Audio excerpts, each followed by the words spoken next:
Gente, vamos lá. Hoje como o padre vai falar da Bíblia, é interessante, né? A Bíblia é um livro fantástico. Em alguns aspectos ela é um livro autorreflexivo, né? Existem palavras na Bíblia que falam da Bíblia, né? Então, o padre vai trazer algumas passagens, eu vou citar umas 2, 3, porque vale a pena hoje trazer mais citações bíblicas. E depois eu vou também trazer algumas contribuições da doutrina da igreja, do catecismo, em especial de São Jerônimo. Não sei se você conhece a história de São Jerônimo.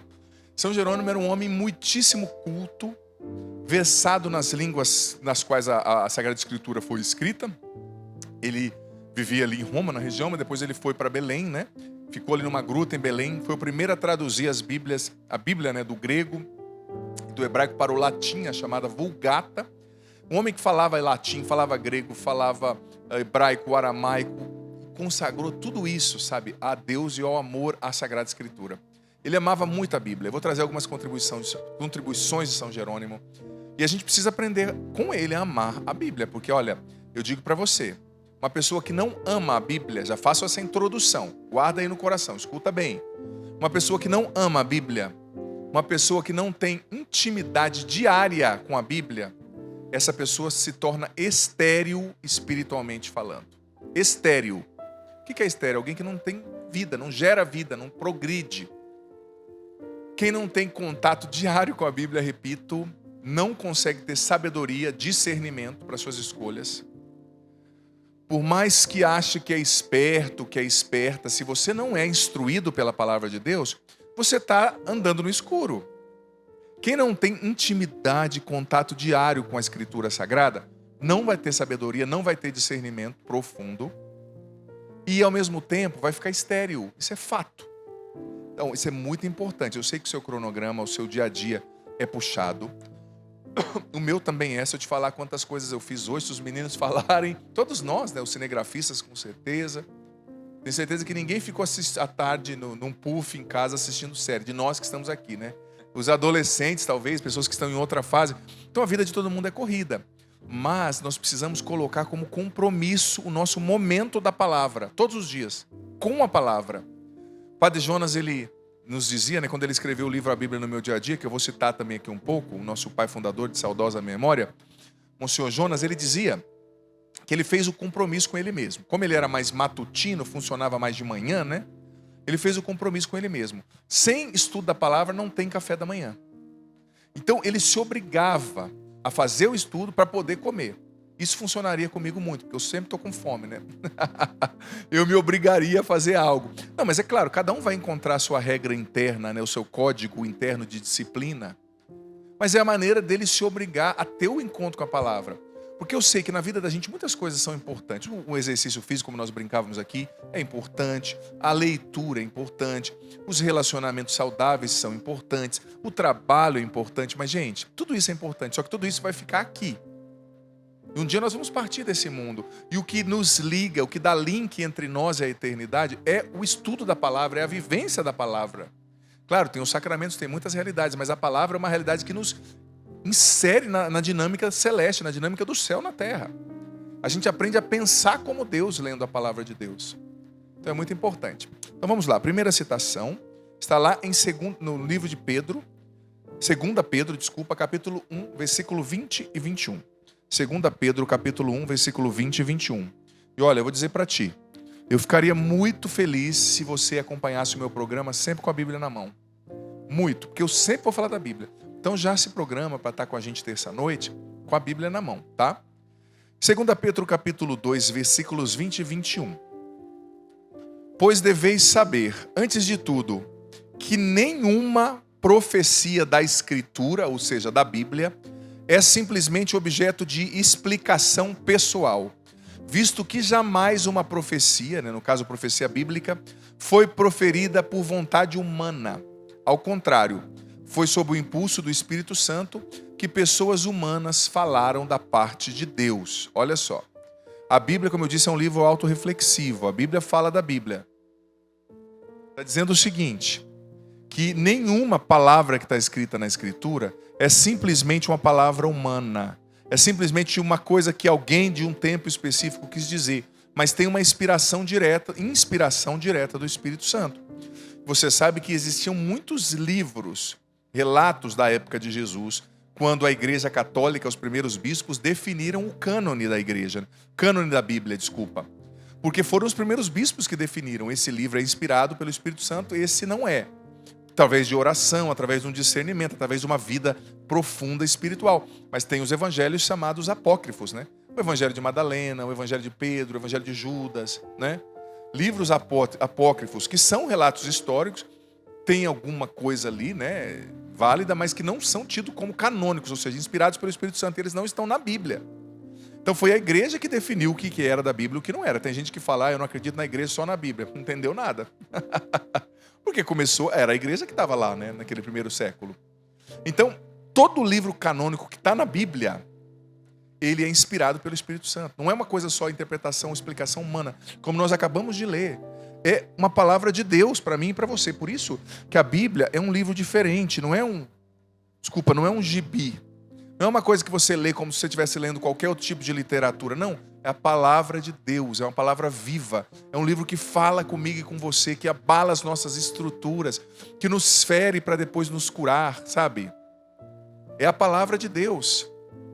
Então, outra citação importante. 2 Timóteo, capítulo 3, versículos 16 e 17. 2 Timóteo, capítulo 3, versículos 16 e 17. Presta atenção. Toda escritura é inspirada por Deus. Toda escritura é inspirada por Deus. Tudo que está na Bíblia é inspirado por Deus. E útil para o ensino, a gente tem que ensinar a partir da Bíblia, né? Útil para a repreensão, ou seja, para corrigir. Útil para a instrução na justiça, a gente aprende a ser justo, a ser amigo de Deus, né? Justo na Bíblia é um sinônimo de amigo de Deus, de alguém que caminha com Deus através da Escritura. Para que o ser humano, o homem, seja apto e plenamente preparado para toda boa obra. Ou seja, toda a palavra da Escritura, está escrita aqui em 2 Timóteo 3, 16 e 17, é inspirada por Deus e é útil para o ensino, é útil para corrigir, é útil para formar na justiça, para que você e eu sejamos capazes de toda boa obra. Então, ou seja, a Bíblia não é somente um compêndio de livros, não. É a palavra inspirada de Deus. Ou seja, se você lê, se você vive, claro, com a devida interpretação, sem fundamentalismos. Por isso que nós católicos lemos a Escritura, mas nos baseamos na tradição e no magistério. Nos escritos dos santos, dos doutores, de pessoas que deram a vida estudando nisso aqui, que já nos deixaram um caminho para evitar excessos, né? Por exemplo, existiu, você ter noção como é sério essa questão da tradição, quanto que é importante a tradição e o magistério nos ajudando a entender a Bíblia. Teve um autor do século IV que eu gosto de citar muito.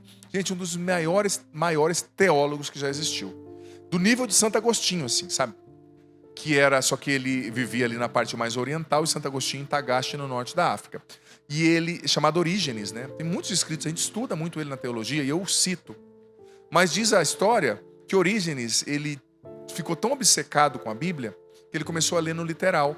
E tem uma parte da Bíblia que diz, né? Se uma parte do teu corpo te leva a pecar, corta. E ele cortou partes do corpo. Então, tanto que ele não é santo.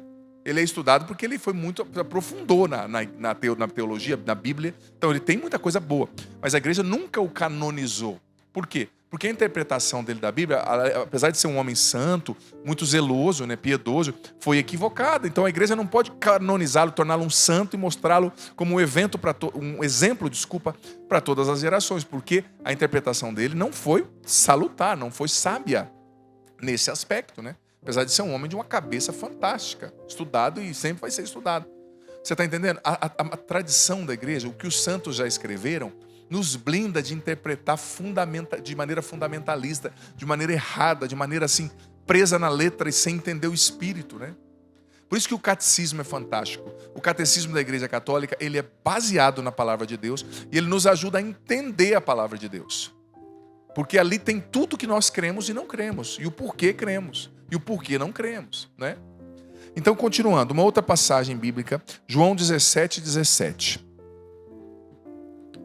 Aqui é a famosa oração sacerdotal que Jesus fez. João 17, 17. Jesus estava rezando pelos discípulos, dizendo: Senhor, eu peço que o Senhor não os tire do mundo, mas que o Senhor os guarde do maligno, porque eles não são do mundo, como eu não sou do mundo. No versículo 17, Jesus diz, rezou ao Pai, né? Consagra-os pela verdade. A tua palavra é a verdade. João 17, 17. Consagra-os pela verdade. A tua palavra é a verdade.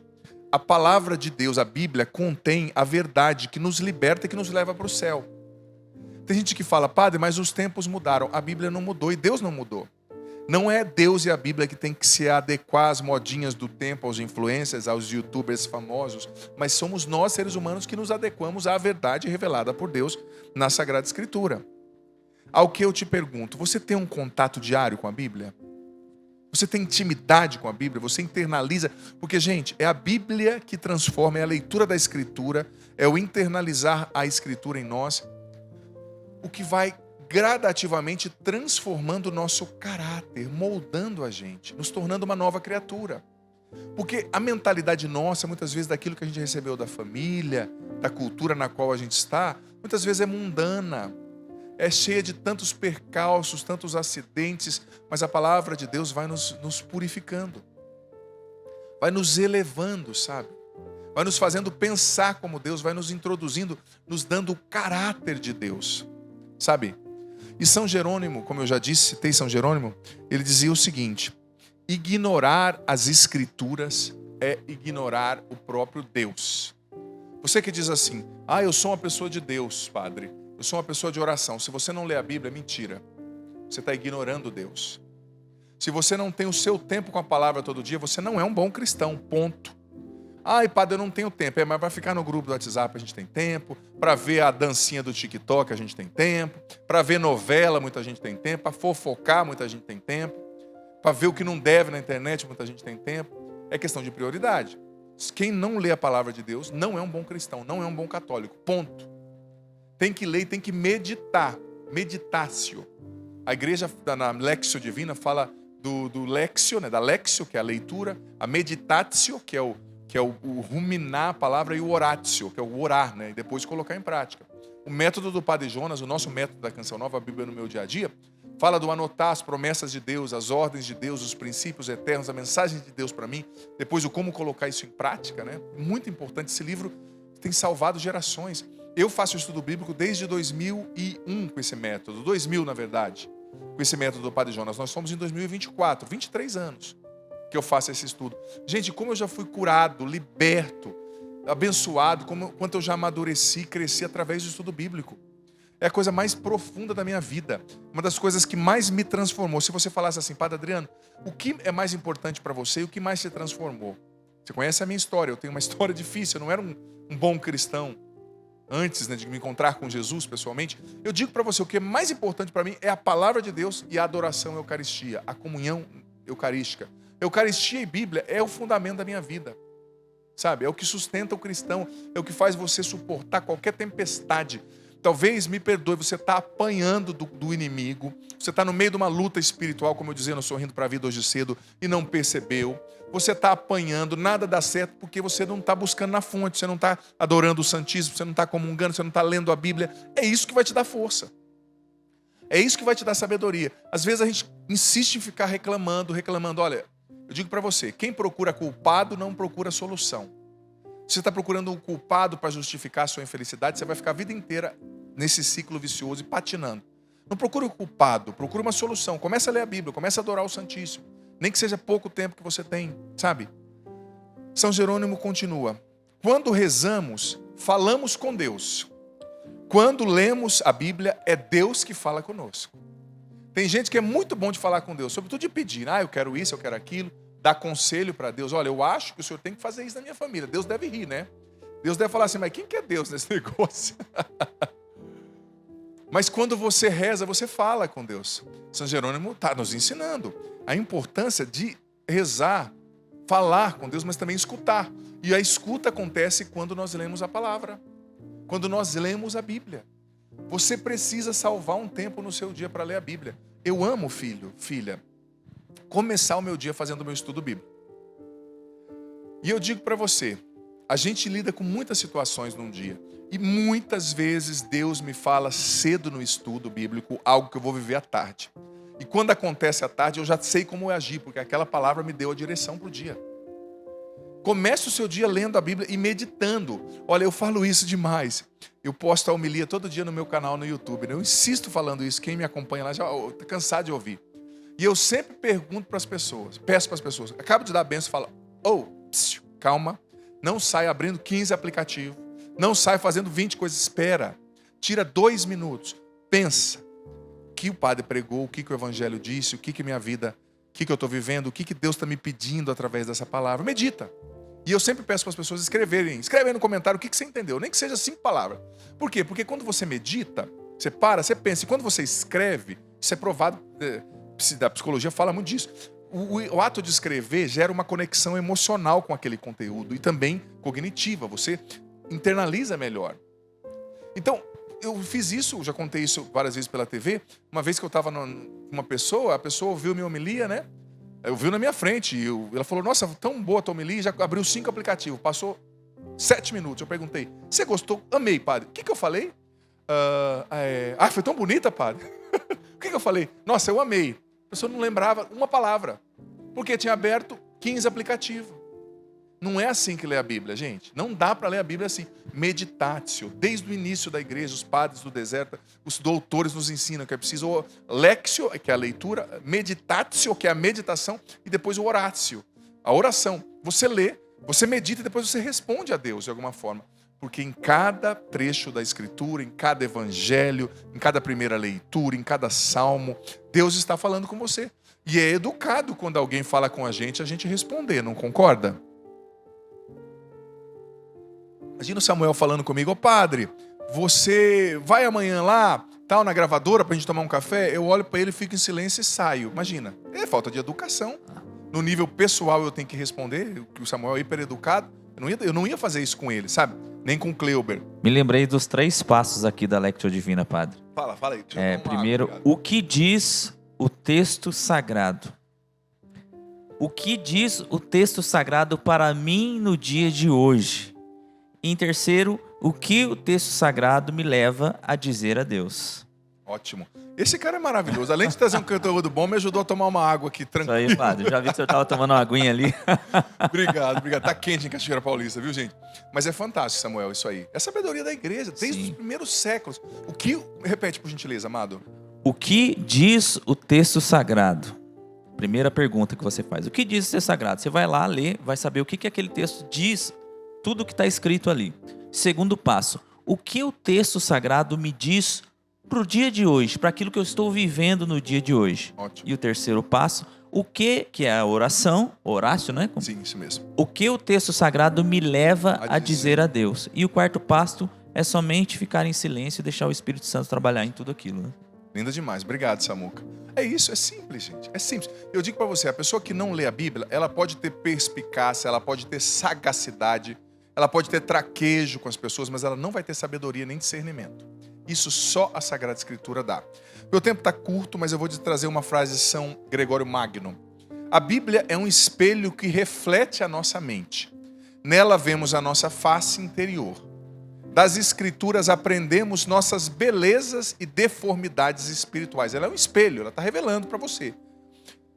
E ali também descobrimos o progresso que estamos fazendo quando lemos, ou quão longe estamos da perfeição. A Bíblia é um espelho, ela vai mostrar se você está bem, se você está mal, se você está agradando a Deus, se você está vivendo uma vida distante de Deus, não é? E uma última contribuição, Catecismo da Igreja Católica, número 104. Presta atenção que lindo isso aqui. Na Sagrada Escritura, a Igreja encontra continuamente o seu alimento e a sua força, porque nela não recebe apenas uma palavra humana, mas o que ela é na realidade, a palavra de Deus. Nos livros sagrados, com efeito, o Pai que está nos céus vem amorosamente ao encontro dos seus filhos e conversa com eles. Olha que coisa linda. Número 104 do Catecismo da Igreja Católica. Bom demais.